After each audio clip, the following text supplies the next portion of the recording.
സർക്കാർ ഉദ്യോഗസ്ഥന്മാരിൽ ചിലർ നമ്മുടെ സാമൂഹ്യക്ഷേമ പെൻഷൻ വാങ്ങുന്നു എന്നുള്ളത് വിശദമായ പരിശോധന കണ്ടെത്തി. അതിൻ്റെ ഒരു റിപ്പോർട്ട് വന്നപ്പോഴാണ് ഈ 1400-ലധികം പേര് വാങ്ങുന്നതായിട്ട് കണ്ടെത്തിയത്. അപ്പോൾ അത് സംബന്ധിച്ച് അത് തെറ്റാണല്ലോ, അങ്ങനെ വാങ്ങാൻ പാടില്ല. ശരിക്കും 1,00,000 രൂപയിൽ കൂടുതൽ വാർഷിക വരുമാനമുള്ള ആളുകൾ ഒരു തരത്തിലുള്ള സാമൂഹ്യ പെൻഷൻ വാങ്ങാൻ അർഹതയില്ല. അപ്പോൾ ഇത് ശമ്പളമുള്ളവർ തന്നെയാണ്, വലിയ വരുമാനം ശമ്പളമുള്ളവരാണ്, അല്ലെങ്കിൽ സർക്കാരിൻ്റെ ശമ്പളം ഏത് തരത്തിലുള്ള ജോലിയായാലും വരുമാനമുള്ളവരാണ്. അങ്ങനെയുള്ളൊരു സാമൂഹ്യക്ഷേമ പെൻഷൻ വാങ്ങുന്നത് തെറ്റാണ് എന്നുള്ളത് കൊണ്ടാണ് അതിൻ്റെ അന്വേഷണം വന്നു. അത് സംബന്ധിച്ച് ഡിപ്പാർട്ട്മെൻറ്റുകൾ, ഓരോ ഡിപ്പാർട്ട്മെൻറ്റിൻ്റെ ആണല്ലോ, ഇവർ പല വകുപ്പിൽ ജോലി ചെയ്യുന്നവരാണ്.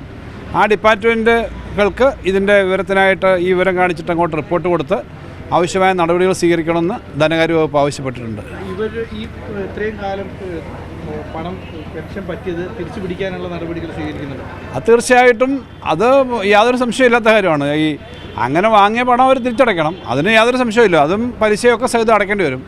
പിന്നെ തെറ്റായ കാര്യങ്ങളാണല്ലോ, ഒരിക്കലും അർഹതയില്ലാത്ത പെൻഷൻ വാങ്ങുന്നു എന്ന് പറയുമ്പം അത് സർവീസ് റൂൾ അനുസരിച്ചിട്ടും നിയമം അനുസരിച്ചും ഈ പെൻഷൻ്റെ നിയമം അനുസരിച്ചും കാര്യങ്ങൾ അവർ ചെയ്തിട്ടുള്ള കാര്യങ്ങളിലുള്ള പോരായ്മ അത് പരിശോധിക്കുകയും അതിനാവശ്യമായ നടപടികൾ സ്വീകരിക്കുകയും ചെയ്യും ഡിപ്പാർട്ട്മെൻറ്റുകൾ. കോളേജ് പ്രൊഫസർ, ഹയർ സെക്കൻഡറി അധ്യാപകർ ഇവരൊക്കെ ഇതിൽ പെട്ടിട്ടുണ്ട്. പക്ഷേ ഇവരൊക്കെ മാതൃകയാകേണ്ട ആളുകൾ ശരിക്കും അല്ല, അതിനകത്തെ വഞ്ചിക്കുകയല്ലേ ചെയ്തത്. അത് ഏത് തരത്തിലുള്ളവരായാലും അതെന്തുകൊണ്ടാണ് ഇപ്പോൾ അവരുടെ വിശദീകരണം തേടും. ഒരു കാര്യം കറക്റ്റാണ്, ആദ്യമേ ഒരു പെൻഷൻ വാങ്ങിക്കൊണ്ടിരുന്ന ആളുകൾ ജോലി കിട്ടിയപ്പോൾ ചിലപ്പോൾ അറിയാതെ തുടരും. പക്ഷേ ഓരോ വർഷവും ഇതിന് മസ്റ്ററിംഗ് ഉണ്ട്. അപ്പോൾ ഞങ്ങളിതിന് അർഹരാണെന്ന് അവർ എഴുതി കൊടുത്തിട്ടാണ് ഇതിനെ വാങ്ങുന്നത്.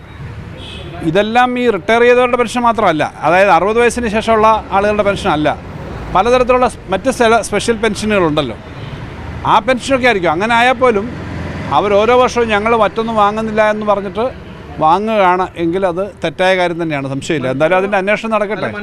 നടപടി ഉണ്ടാകും.